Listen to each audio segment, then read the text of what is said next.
Welcome to your daily non-standard music talk. Did you know that apparently the flute and the saxophone have very similar fingerings? I had no clue. Because I was thinking of like picking up some more instruments to like learn. I need to stop saying like I need to stop. It's a terrible habit. It's I picked up somewhere and I don't know where. I've been meaning to pick up more instruments to learn them, particularly the piano and the saxophone. Because I used to have both, and we sold them. This was a long time ago in my lifetime. This was when I was like a very young kid. That's how I started. But I didn't know that the flute has the same, well, similar fingerings to the saxophone up until D3 or something, which is cool. I'm curious to see if I can actually transfer most of my playing knowledge, though I don't understand why it's so similar and and how it differs. I was going on a music bend, kind of. I needed to for some various reasons. Well, not needed to. Well, I guess it's like if you want to, but you want it so badly, does it stay as a want or does it become a need? I'm not really sure. Um, all I know is that I definitely needed to know about this stuff. Otherwise, I'm going to spend like however much money on nothing. What's interesting is that because I don't remember playing the flute, it's been a long time actually. I was thinking about how to play it again, like imagining myself play it. I don't remember how I did any of the recitals because I remember primarily doing recitals in guitar and flute. And I should have learned more of the piano, but I didn't have access to it. So we'll see how it goes. Though it is pretty nice. I did have want to show you something kind of cool. I'm surprised that this company makes so much of it, but I didn't realize there was so much variety. There's a lot of cool variety, and also yes, that humming wasn't me. That was Luigi. Roland, which is both the name of a very well-known whatchamacallit, a host over in Japan, but also a really, really large, apparently very massive music. It seems like they're more of a music company as a whole versus just an instrument thing because they also have bands that play stuff. I was watching a Charming Joe video because I subscribe. Well, Charming Joe is a really good channel. You should watch him. And he was checking out some cool instruments, and I was like, "Why the hell does this exist?" So look at this. You got these like aerophones. It's so weird. Is it Dark Reader? Ah! The idea is that you have the same fingering as a saxophone or something, but this thing is like an electric saxophone, so you can play with the same uh, uh, details that you've always known, but it comes with 300 instruments. So your saxophone could sound like anything, or your flute, or whatever. Although it is funny because you hold it like a saxophone, it seems a lot lighter. I don't know how people hold saxophones, but it's why they have the strap, right? But it was funny too because I imagine somebody trying the saxophone for the first time might have accidentally tried to play it sideways like a flute. And it is weird that we play the flute sideways versus forward. I don't know why. But it's kind of nice. It's kind of cool that you have all these different sounds within a wind instrument. And this isn't the only thing that they have. They have a lot of different cool instruments. I don't know why. The weird part is you sort of think about this in the from the perspective of a practicality, right? Why do they do this when it feels like you could just get a piano and synthesize a lot of this, right? But there's an expression that you can't really do on a piano, an expression that you can really, really start to play with as you play on a guitar or on a flute, or well, on a wind instrument. I tend to find wind instruments the expression is it's more expressive than a piano, but it's less expressive than a guitar in my experience. Like on a guitar, I can go kind of crazy with it and do different things. But on a wind instrument, I can be very close to, but not exactly as expressive in the way that it sounds. Particularly around the sustenance of a sound, like the sustenance of a sound, the pattern that it moves in, like based on the type of string it is, it feels different. So I can see from that perspective, you want a cool synthesized sound, and you have the skills in that domain. So why not? But then they got this. No, sorry, wrong one. Then they have this. They have a drum quiet design. What? What do you mean quiet design? Ultra quiet noise performance for home playing. Wait, what? Wait, what do you mean? What's the point of a drum? What? What is the point of it? Oh my god, it's an electric drum. The world's quietest drum kit. Practicing at home, drummers love to dig in and immerse themselves in the experience, but those around the drummer just want the noise to stop. So true, though. So true. I've never heard a drummer and then gone, please keep on going. I've always heard a drummer and been like, shut the fuck up. Holy moly. This is amazing. Wait a minute. Wait, there's a video. You guys want to watch this?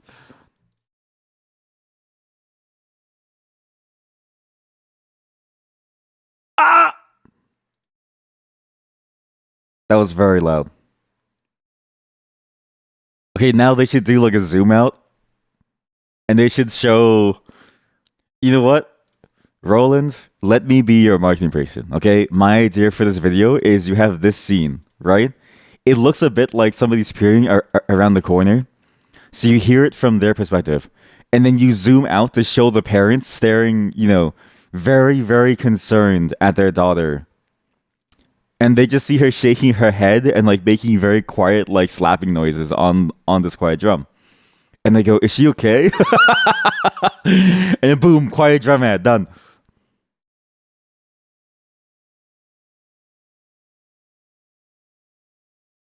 Okay, but how do you? Can we hear it? I I want to hear it. I want to. What's crazy is they make a silent drum, but they don't even let you hear how silent it is. That feels like a travesty. I feel like they messed up in some way to not show you how quiet it really is. But it is interesting to think about. Why are they in the anechoic room? Many V drums have involved painstaking research in the sound, transmission, and construction materials, plus the development of new techniques to overcome the problem of drumming noise. Wow.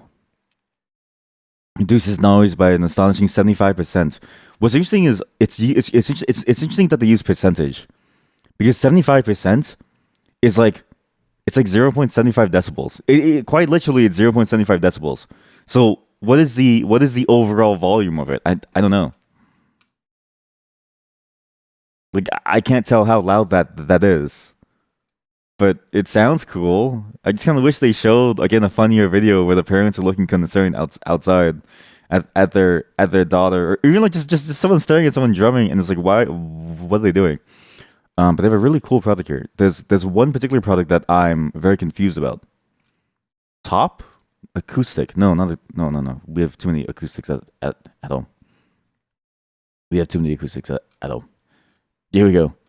There's a cool electronic drum. I wonder if it's even being sold. It might have just been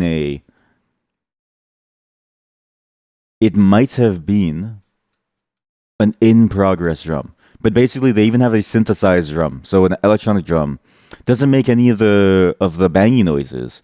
It makes whatever noise you want to make, which is weird to me because it's like I can see the expression for some things, but how do you express yourself differently on the drum at the same time? You have drum and bass and other types of music, which definitely expresses itself well. So it should work. It should.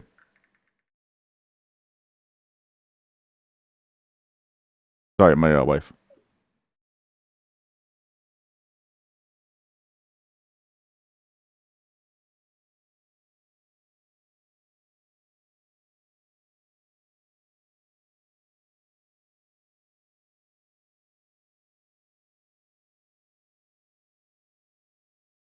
Okay, but yeah, it's interesting because it should express itself well. Or like, it doesn't seem like it would express itself well, but I guess it does. If you think about how different playing methods occur, or like different people how people have different types of playing methods, which is kind of neat.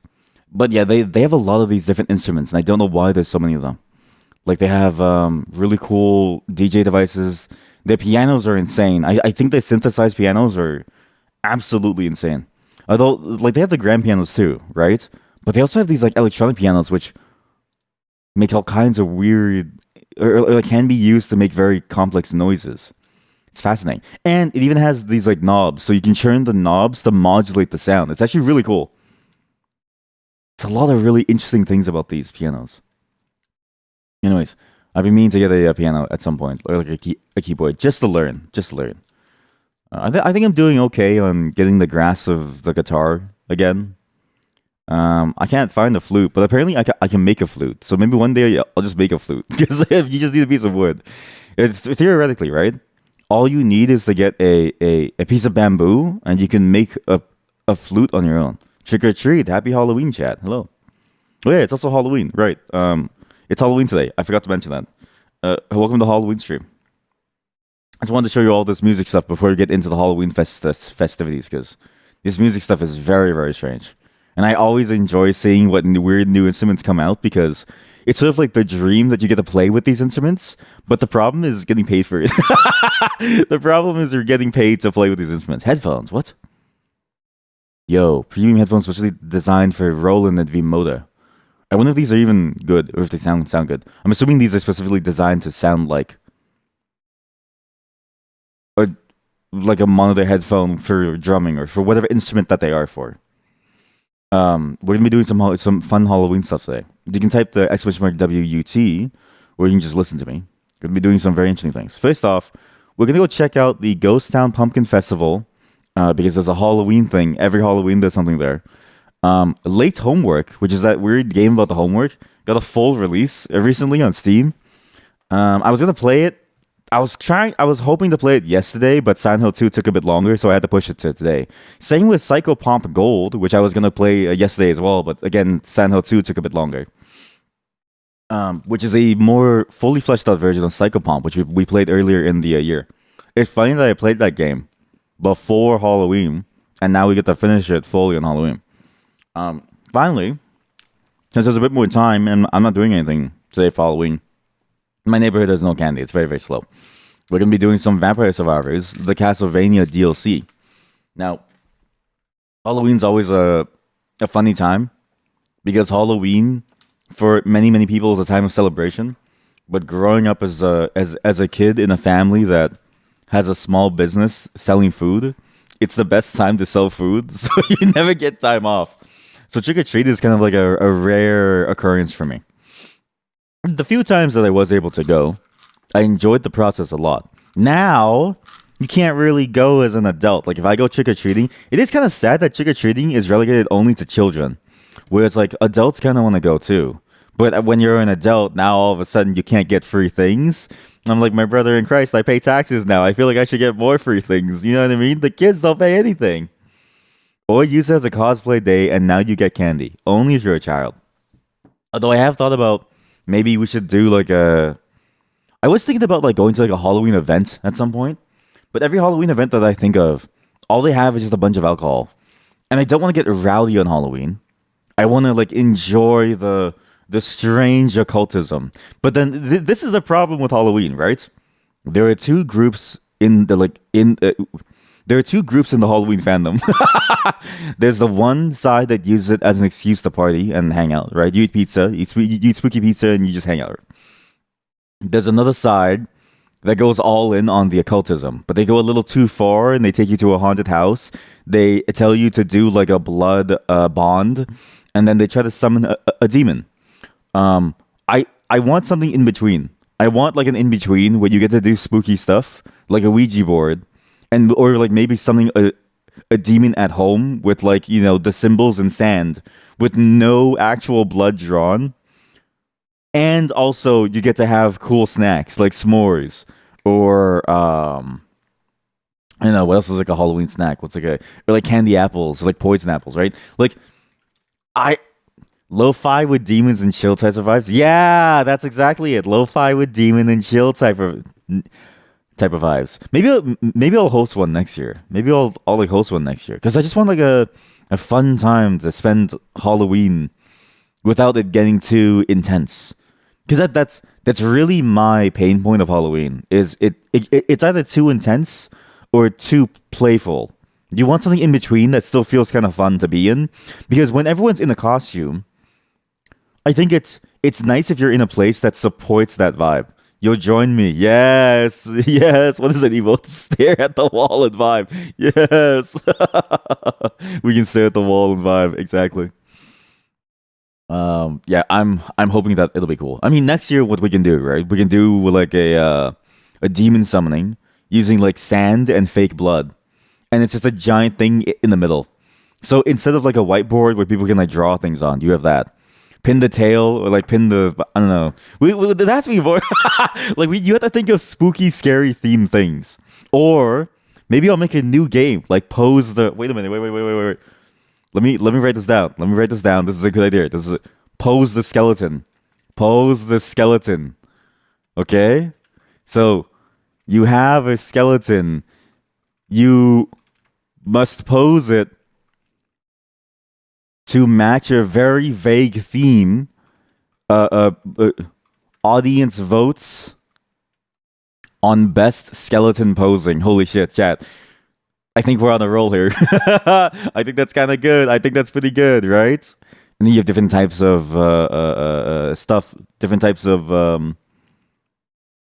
like configurations and questions that like really tease you about and like pull these ideas out of your brain.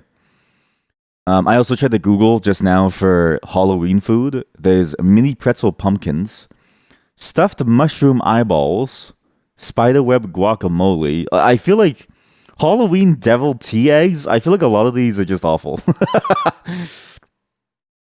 What is a traditionally okay? Hot dog mummies do seem kind of cool though, and they look kind of tasty. I do like pigs in a blanket. We'll have to figure out some whole thing for it. I'm gonna revitalize Halloween. A hot dog mummy's just pig in a blanket. Yeah, yeah. There's also a lot of cake pops. Like I don't know why cake pops are so popular. Like they're tasty, but for Halloween, I don't know if they fit. 76 Halloween snacks to get you into the spooky spirit. What is a traditional Halloween games? Okay, I googled traditional Halloween games, and Google says pumpkin bowling. My brother in Christ, bowling was invented maybe like 100 years ago. Pumpkin checkers, spider race, Halloween maze, skeleton puzzle. God damn it, they stole my idea. The Hongxi Halloween party toss game. What? This is just an Amazon link. How about a giant whiteboard where we draw a portal a demon would likely go through? Like make it silly looking and rate if they would go through it. That's a good one too, actually. That's a good one too. How about like in general best demon summoning? And you have to try to summon a demon with something, either sand pit or whiteboard, not sure, that matches the demon's characteristics. But then you get into this problem, right? If you have an artist friend who's really good at art and they come and join you for your Halloween festivities, and you ever say one of the demons is like a succubus type or like lustful type, they're going to draw the most elaborate Rule 34 that they can get away with. And I don't know if I want to risk that. There's a bit of a danger zone there. But it would be kind of funny. But then it starts to change the tone, right? Then everything gets a little too sexual. Like things have gone too sexual. And I don't want it to get too sexual. Maybe you do. I don't know. Do people have sex at Halloween? Traditional how this? Traditional Halloween candy. We need this is what we need. We need to revitalize Halloween. We need what is the history? We need to go back to the history of Halloween. We need to draw inspiration. Then we need to come back. Didn't think about that. Okay, there's also one too, potion mixing. I think potion mixing could be amazing if you have very different flavors. Because it could be like that, because you know how sometimes people do that thing where everyone adds an ingredient to a drink and then everyone has to drink it at the end, but no one knows what the last person added. You could do something like that for like potion mixing. But how do you do it in a way that doesn't kill someone? That's really the hard part. What is a classic Halloween candy? Candy corn? Okay. Rockets? I'm eating rockets right now. Happy Halloween. Hey. Haha. And it's semi-Canadian. Nice. Good. Molasses. Okay, molasses is cool. Molasses kisses. Red licorice is disgusting. Circus peanuts? What the fuck? Huh? Oh. Wax soda bottles? Bubble gum? What? Candy apple? I can see that. Though I will say candy apples are kind of annoying. They're very large. You have to eat it off the stick. The stick is never stable enough for you to take a very good bite into your apple. Because the force of you pushing in with your teeth pushes the apple away. And the candy is almost always a little bit too sticky. when you want more of a crackly candy outside, so that when you bite into it, it'll break apart easily with your teeth. And also, the candy is almost always flavored in like a weird way that doesn't complement the apple. It also depends on the apple too, I guess. But you need really good apple and really good candy shell to make a candied apple. We'll figure it out over time. Over time, we'll figure out something to do with Halloween stuff. We just need to experiment a lot, I think, with stuff and see what works. It's gonna be like a year. It's gonna be a YOY basis. It's gonna be a year over year basis as we try to figure out what works. But we're gonna stop talking now because I want to get into the Halloween festivities. I really want to check out the Ghost Town Pumpkin Festival and get into the various games. I'm very curious to see what's going on in the Halloween town. I've been looking forward to this. We did this last year too, so it's a bit of a weird tradition that we kind of do now, which is nice. Every year, it's always there. It feels nice to have like a cool hangout spot every single year. That's the same. So let's see how this goes in the Ghost Town Pumpkin Festival. Give me a moment to set things up, and we'll get right into it. BRB. Another weird story though. Before you start this, I don't know what happened to my sponge. It's a weird thing to say, but the sponge in the sink is now gone, and where there was a sponge is now a bit of an empty container. Problem is that no one knows what happened to it, so it's almost like it just disappeared, which is weird to me. I feel like it shouldn't just disappear. I feel like maybe I am haunted. I feel like maybe my mind is playing tricks on me. Not sure, but I do feel genuinely unsettled today. Okay, I'm going a little bit insane listening to this, so we'll just quit out. Great game. Halloween festivities are going well. 3 families have stopped by. We gave them a little something each. Again, my street's mostly dead though. I think that's the most that we're ever going to see. I think last year there was only a total of 4 people, so we're already at the maximum. You thought the art looked similar to an artist that you know? It's probably not them. Oh, what's the artist that you know? Just link that artist too. Seems like the makers of Psychopomp, by the way, made another really weird, cool-looking game called Dream Wild, which I kind of want to try this out too. It does look interesting. A fast-paced, arcade-styled FPS set in a multitude of unique and bizarre psychedelic worlds. I do like that concept, and I feel like... Why do I feel like this looks so familiar to me? I don't know. Maybe I wanted to play this at some point too, but I just didn't bother. Maybe I had the exact same reaction earlier. One thing as well, I need to figure out what the connection between Mercury and Venus is. It's strange because that's not the first time I've heard that, right? I heard it within Silent Hill 2 as well. The only planetary stuff that I know is about Saturn, Venus, and Mars. Like boys are from girls are from Venus, boys are from Mars. That's the only time that I hear that reference made. I never hear it made with Mercury and Venus. But I know Mercury itself seems to have its own thing, it feels like. I'm not sure. I am curious to see how that goes. But we'll see. We're moving on to the next game. It's Vampire Survivors. This is the Resident Sleeper section. So be prepared to fall asleep at this point. Because there's a Castlevania DLC. And you know I love Castlevania. And you know that I love Vampire Survivors. This game is very addictive. We're going to end this off. Final bang for tonight. And then I need to tell you all now, just in case. Tomorrow, there will be no stream. I have to help fix some things over at a business that's a client of mine. I have to be there. So, if I didn't have to be there, I could stream. But because I have to be there, it's going to take most of the day. So, there's no stream tomorrow. But November is basically Sandbox Day the entire day. So just know that November we're finishing Snow Job. To how quickly or how well, I'm not sure. But I'm basically done the game design doc. I'm looking over to polish it tonight.